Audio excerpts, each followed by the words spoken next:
Beautiful job, ladies. Yeah, thank you. I know, I'm like a proud mama. Where'd that come from?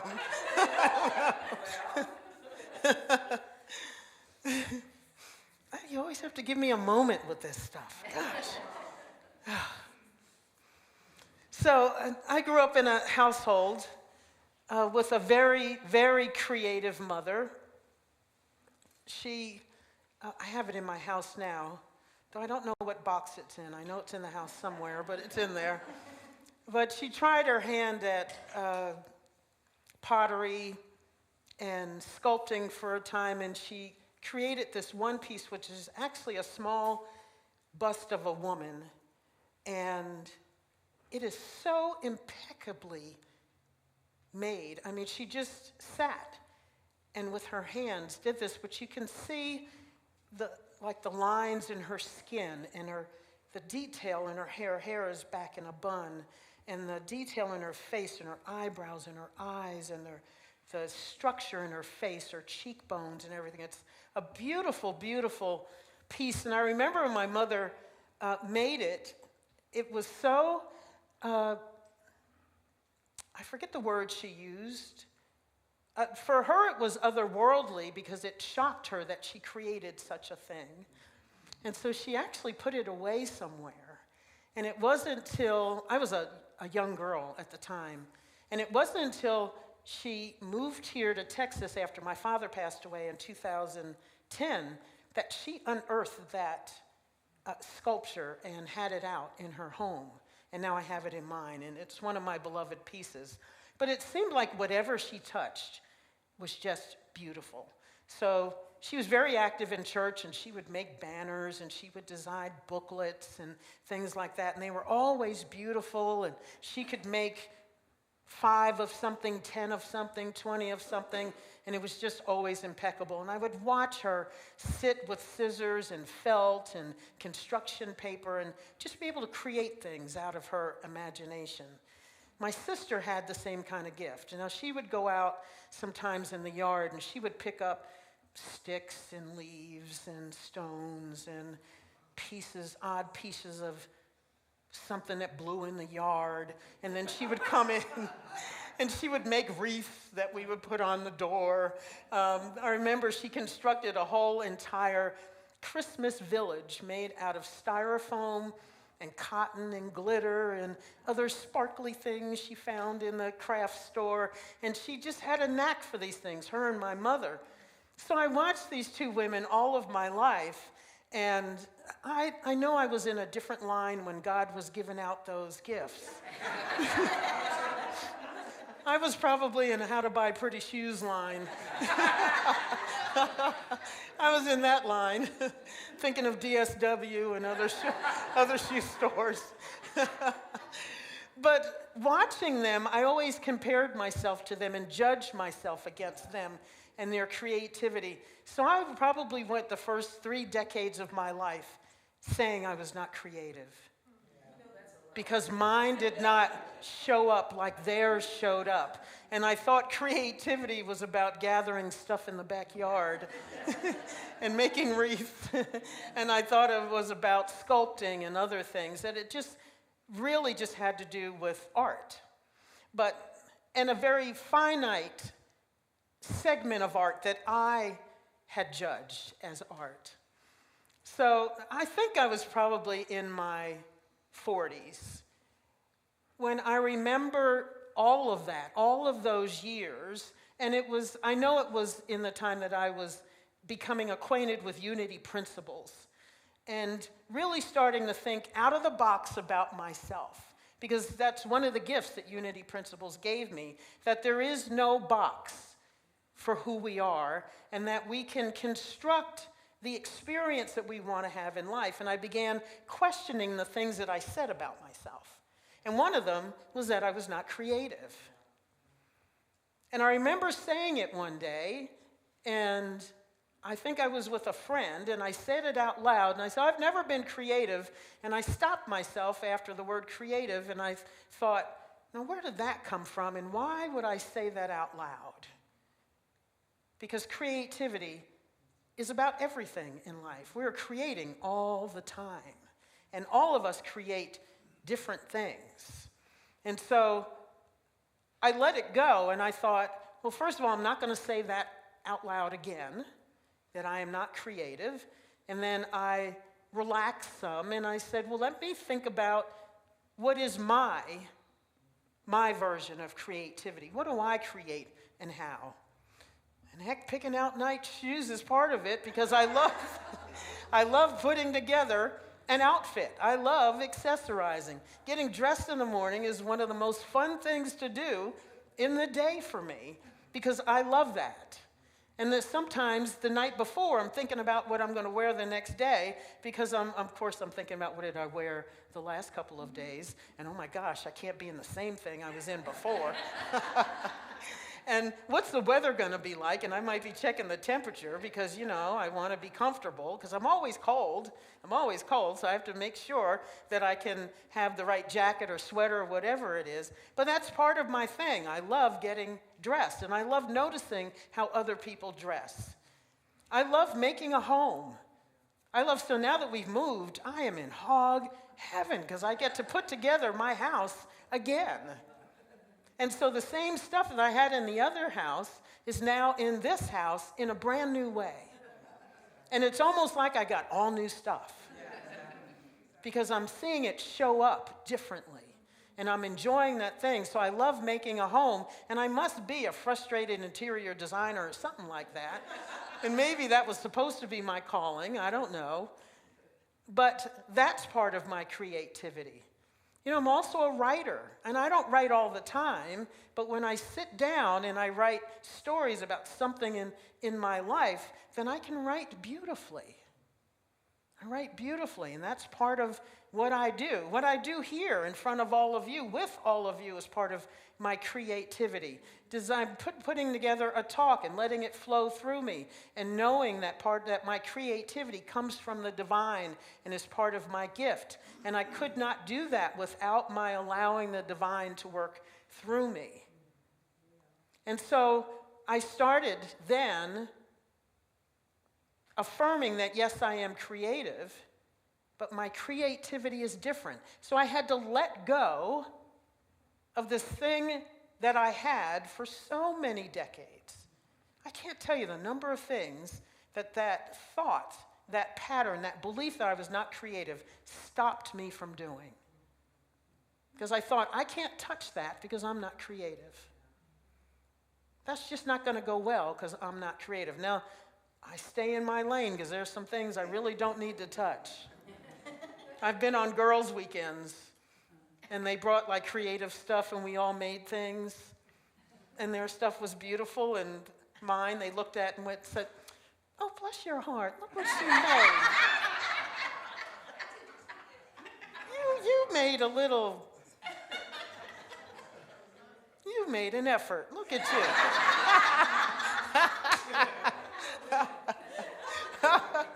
So yeah, if there's a glue gun or like markers or something, I don't go there anymore. I just watch my friends create and do their thing, and I might sit in the corner and read or something like that. So I know my creative lane. But I knew what I wanted to let go of. I knew that I had to stop contracting in the area of creativity and imagination. And so it was good when I found out that one of the 12 powers in unity is the power of renunciation. You can call it the power of elimination or release. I released the belief that I was not creative. And it took a while for me to do that, because I had been for 30 plus years saying out loud and saying in my head and living as though I was not creative. And it did make me contract in a number of ways, and it did affect other areas of my life. It wasn't just about sitting down with the crafty stuff. It wasn't just about that. Because whenever you have a belief, it does seep into other areas of your life. It's never about one thing, and it's never about the thing you think it is. It's never about that. It flooded into every area of my life. And so this power of renunciation, to be able to speak out of existence what you no longer want, is a powerful thing. To be able to eliminate something from your life that you no longer want to experience is a powerful thing, because sometimes we think we are stuck with our stuff. And it doesn't matter how long you've had it. Like I had mine for 30 plus years. Some of us are now in our 60s, 70s, still carrying beliefs that don't serve us, that we need to let go of, but we think we're stuck. And we are, as long as within our humanity, we think we have to keep the box that we put ourselves in. Sometimes we're comfortable in the box. I could be comfortable in the belief that I was not creative because it allowed me to stay there when others were doing other things. I could say, oh no, I can't go there. Because that's just not who I am. I don't have that gift. I should go buy shoes. Well, I think that's always true. But we can get comfortable in our ruts that we create, that we dig, the boxes we put ourselves in, and then we lock the doors, we lock ourselves in, we imprison ourselves in a belief that doesn't serve us, but it serves us in a way if you won't get out the box.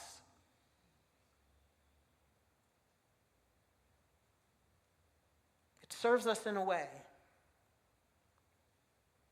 So Melanie read from the book Discover the Power Within You by Eric Butterworth, and one of the things that hit me between the eyes from that book was when he wrote about us, and it was me at the moment, when I was reading it, that we are always served by something we are doing,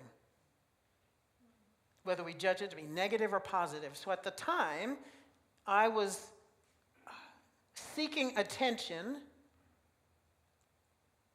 by getting sick from time to time.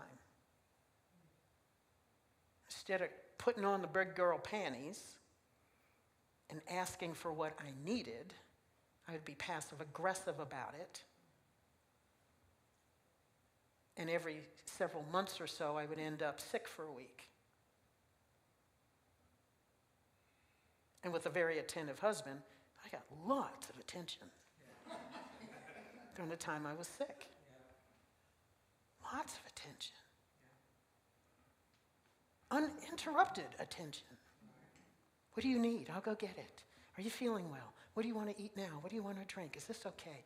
All the time. Do you need to take a nap? Oh, I'll close the curtains. Like I was eating it up. And then I read that section in the book, and I was like, ouch, Eric, really?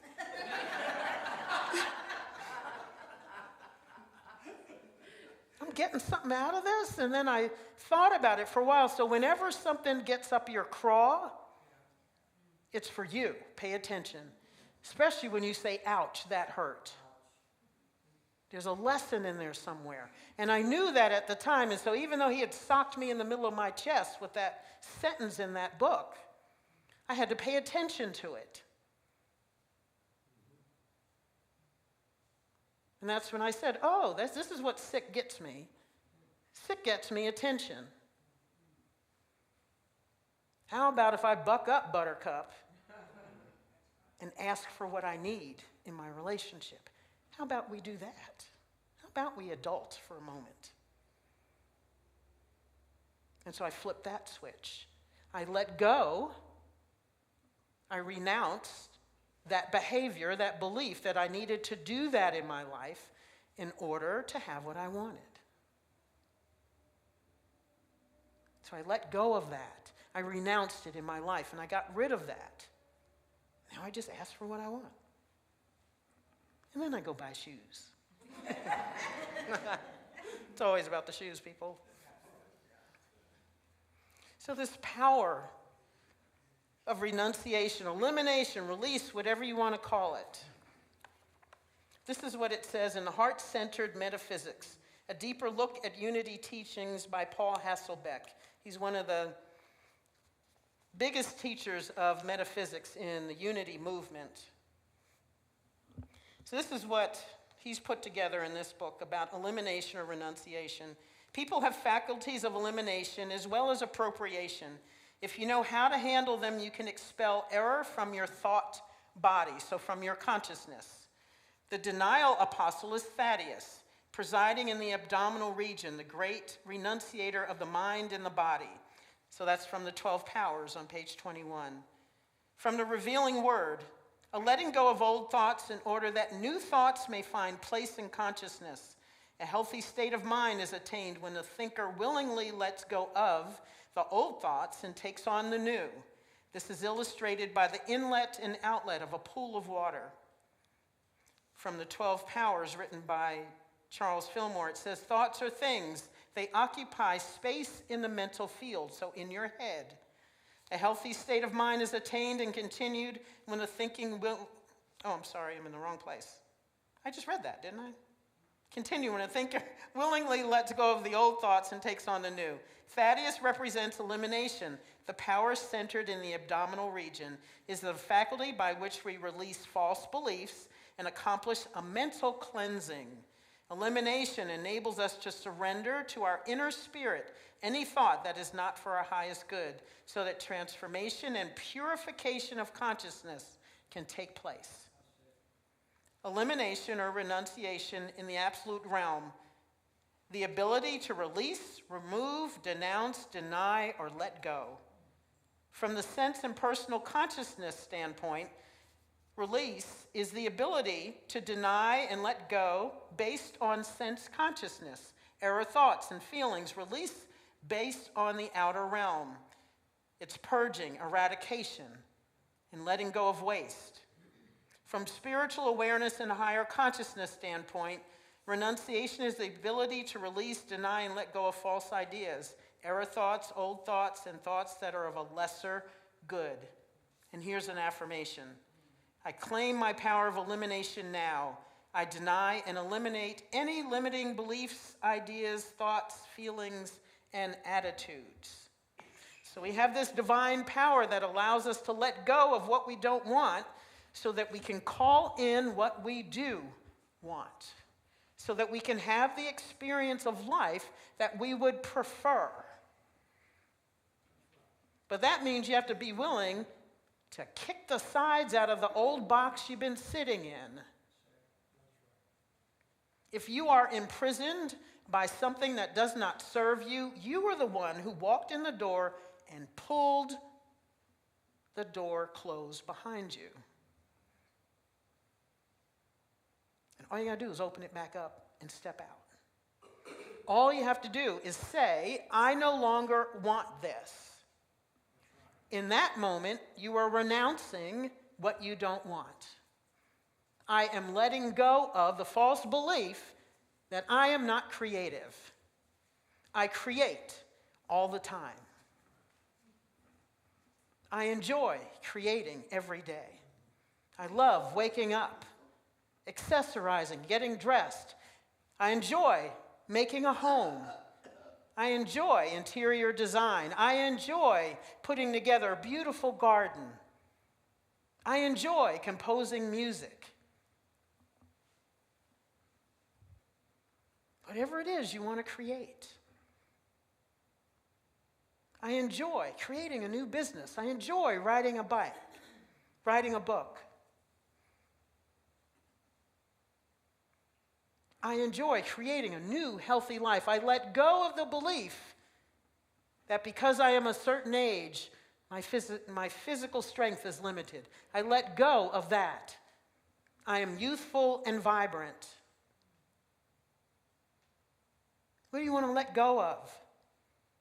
What do you want to renounce in your life? You have the power to renounce it. First in your mind, in your consciousness, and then you say it out loud. And you say it again and again, like we repeat our affirmation 3 times. You repeat it again and again until this thing gets on board. till this thing gets on board. Because it's this. You have to rewire the brain to accept the new statement, the new that you want to bring in. And now there's all kinds of studies that are saying, yes, yes, yes, the brain is plastic. We can change the wiring, but you got to work at it. It takes time.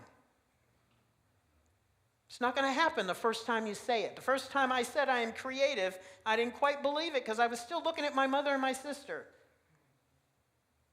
and looking at that version of creativity. I had to expand my view of creativity.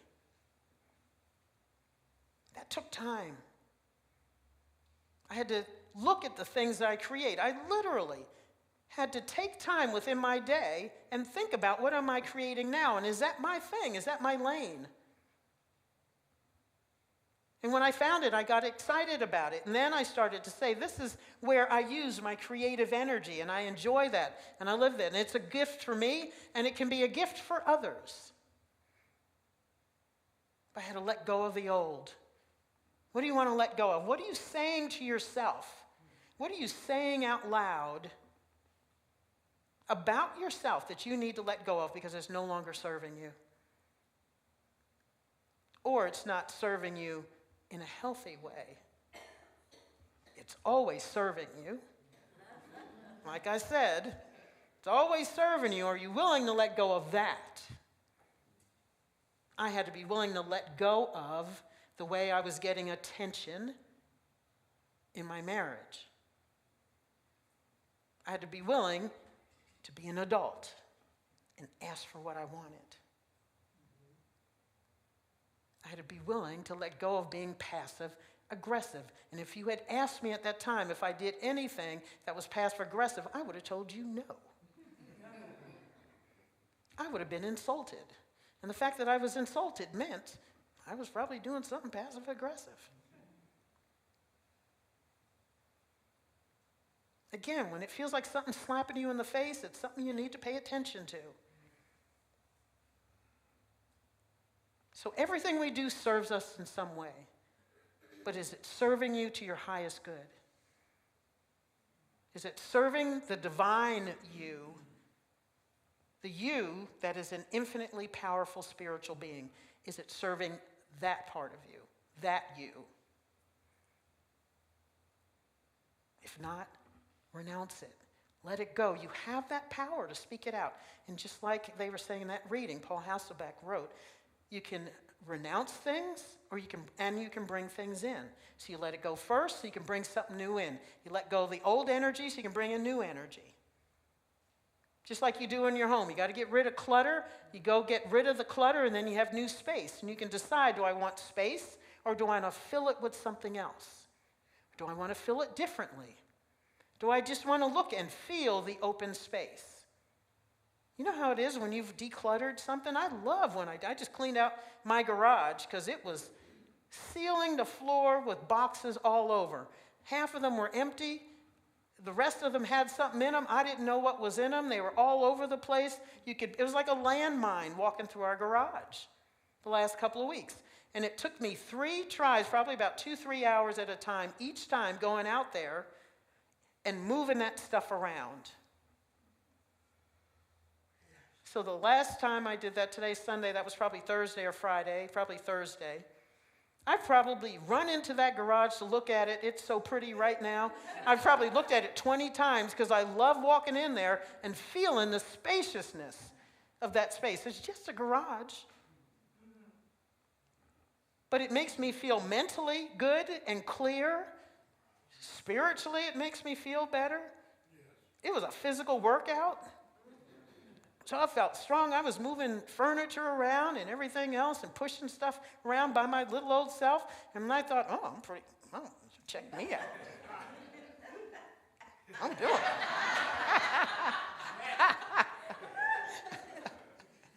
it.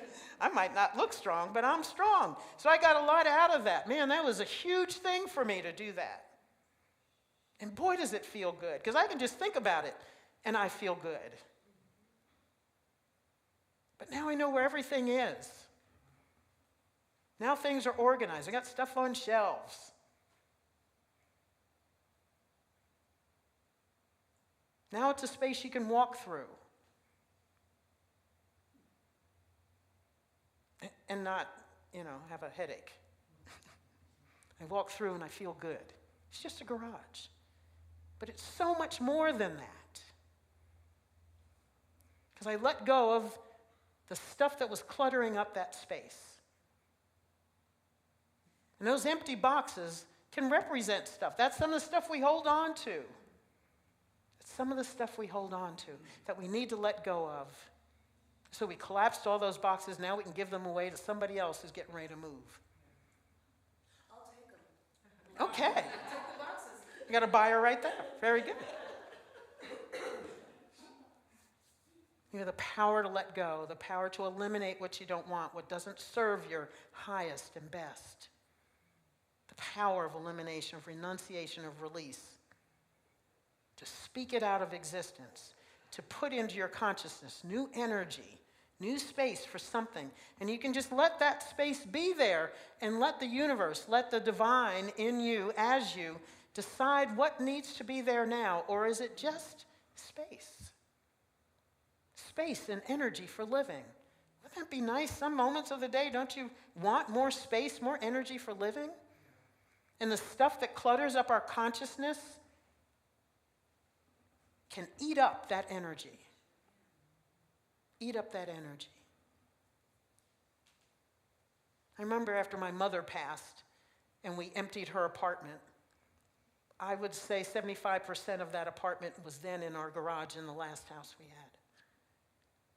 And for 2 years, I could not touch that stuff because I had an emotional attachment to it because it was all my mother's. It was stacked from floor to ceiling again. For 2 years, I drove by all that stuff and drove into my garage, got out of the car, walked into the house, couldn't touch it. But my heart was heavy with that stuff. My grief was in that stuff, floor to ceiling, wall to wall. Back of the garage to the front of the garage. And I walked past it every day for 2 years. And then while I was in a grief support group, somebody said out loud something that helped me deal with it.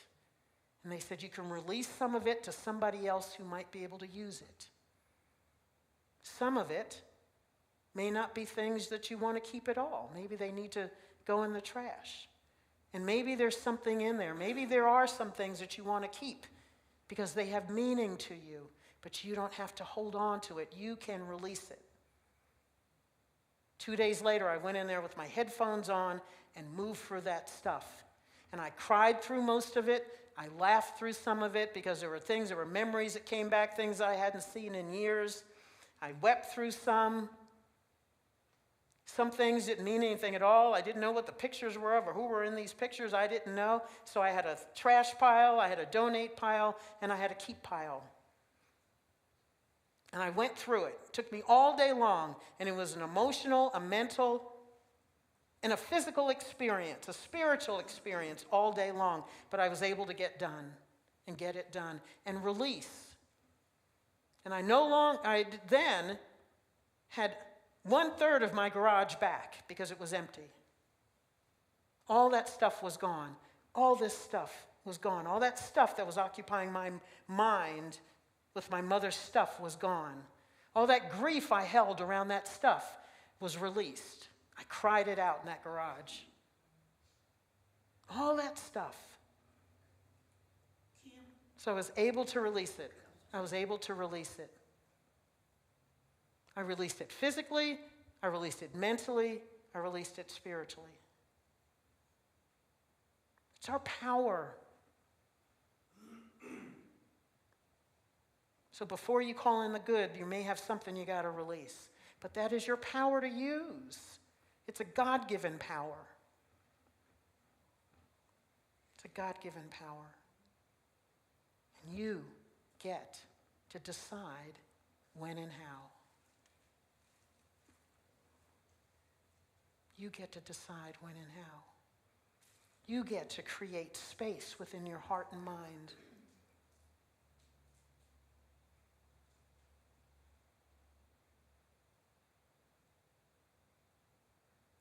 You get to create space in your heart and your mind.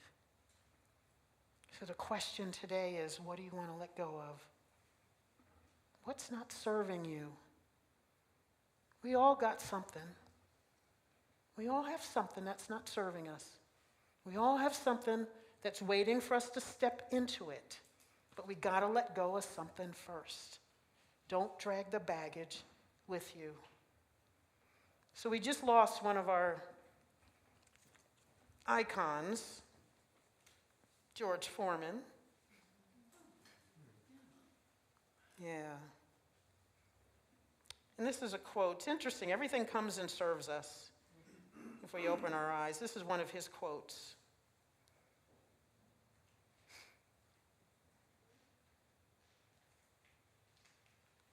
Are you going to come up? Oh, I'm just getting his picture. All right, where are you, George?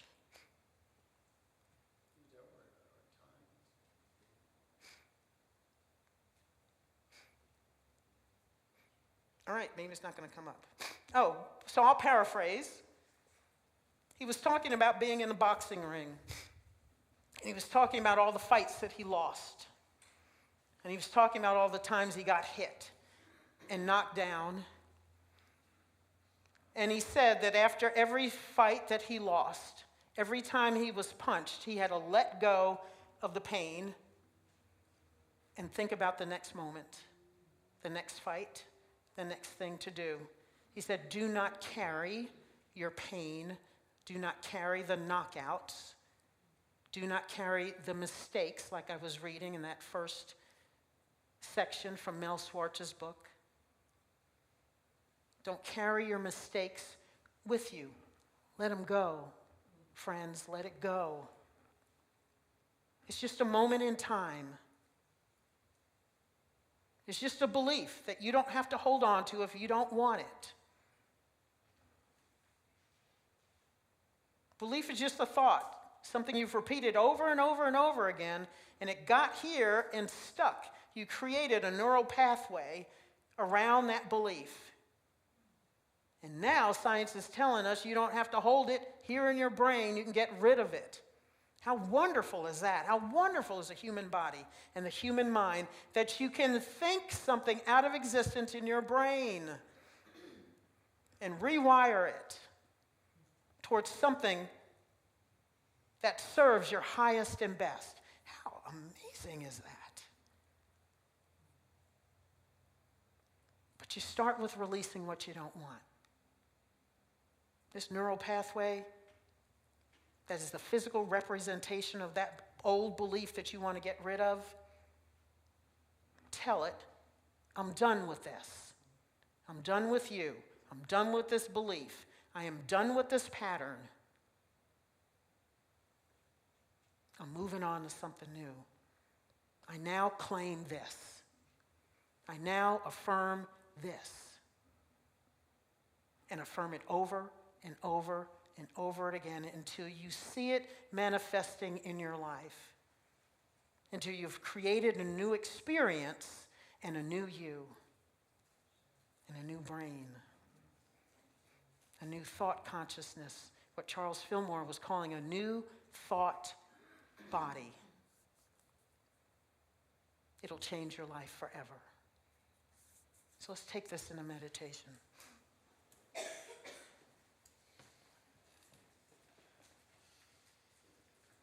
So close your eyes.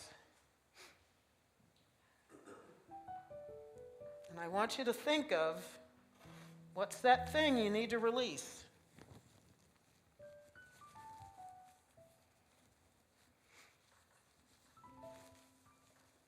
We all have something because we are all evolving. We are all becoming. Each and every moment, we are something different.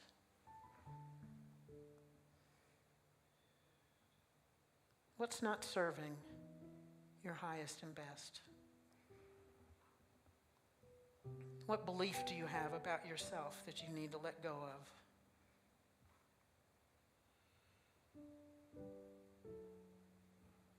Maybe it's a belief about a relationship. Maybe it's a belief about someone, something, some group. What's that thing that's causing you to contract in life?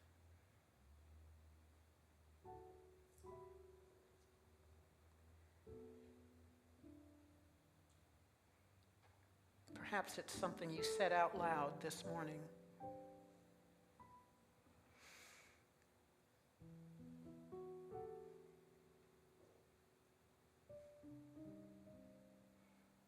Maybe it's something you said about your body, your mind. Maybe you think you don't deserve love. Maybe you think you're too old, too thin, too fat, too strong, too weak, too arrogant, too stupid.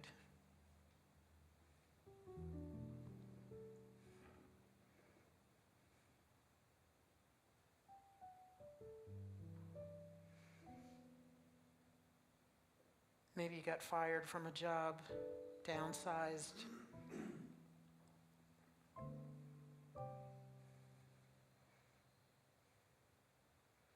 Maybe a teacher said something to you years ago, said you didn't have a particular gift.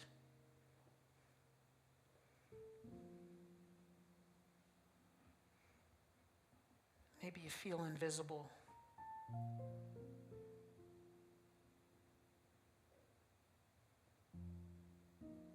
What's not serving you?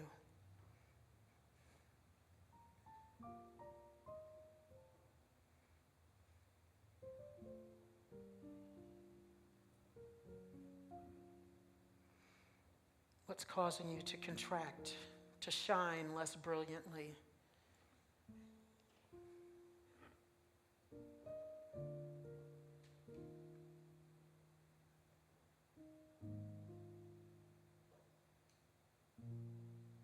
And I want you to look at that judgment of yourself or whatever it is in life, the relationship, your life, your abilities, whatever it is.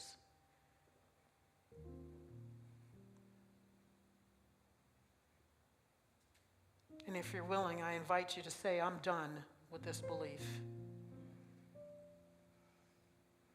I am done with this belief.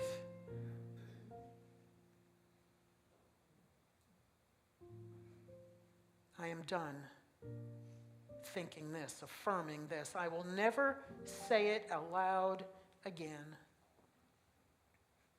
Make that promise to yourself right here, right now.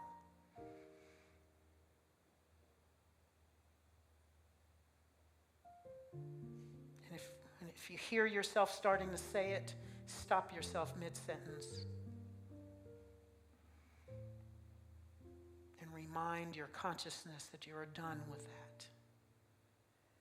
I'm creating a new experience of life. I'm renouncing the old and opening my arms to the new, to the good, to my divinity.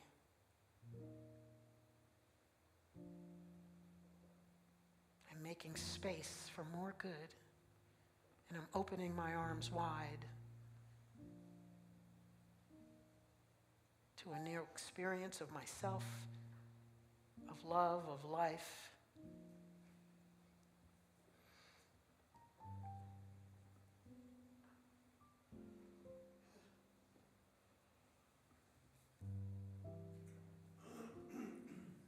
And if you're ready, I invite you to start to form a new affirmation,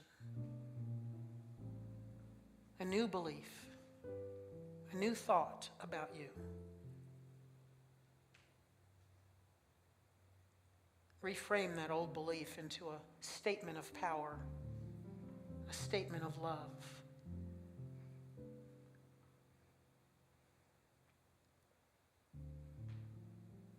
I am love. I am goodness. I am abundant. I am creative. I am vibrant and healthy. I am strong.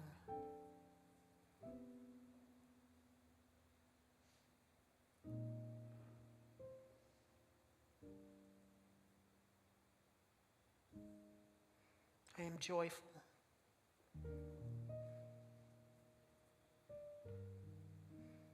Everything I touch turns to gold. The world needs and wants my gifts.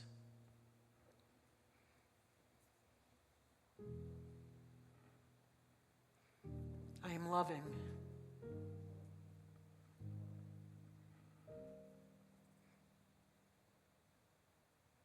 I am a good friend. I am a good mother. I am a good father. I'm a good sister, a good brother.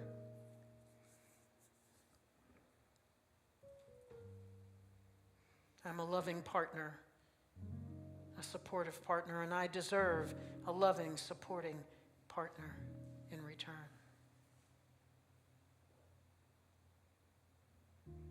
I have all the energy I need to do all that I am called to do and be in this world.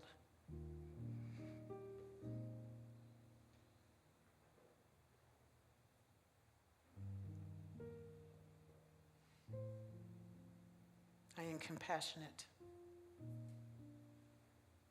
I am open-hearted. I am intelligent and wise. I am discerning.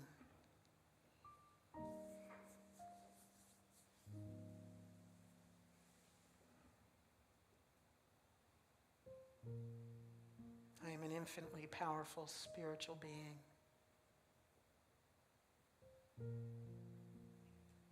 Having a human experience and loving every minute of my life.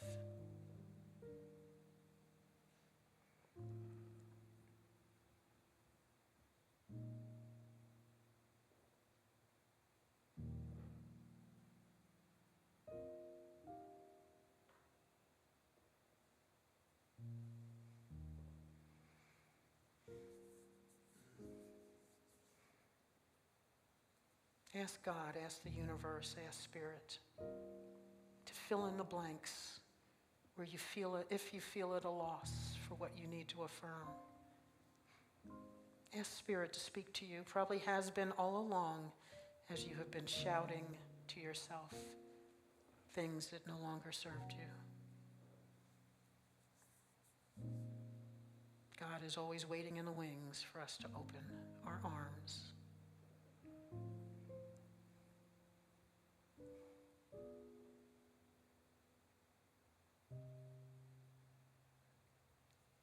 God is always waiting for us to crack open the door.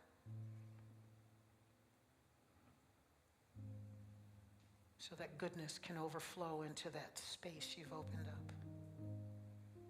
Freedom. Freedom and goodness.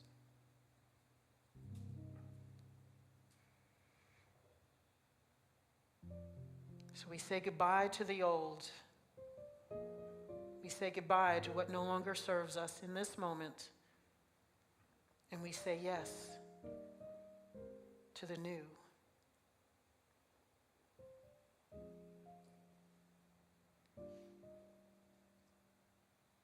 We say goodbye to the old and yes to the new.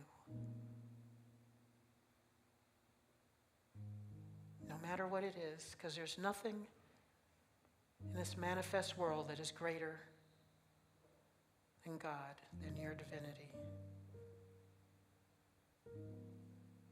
Everything can be conquered with love, with God. Everything. And so it is, and so it shall be. Amen.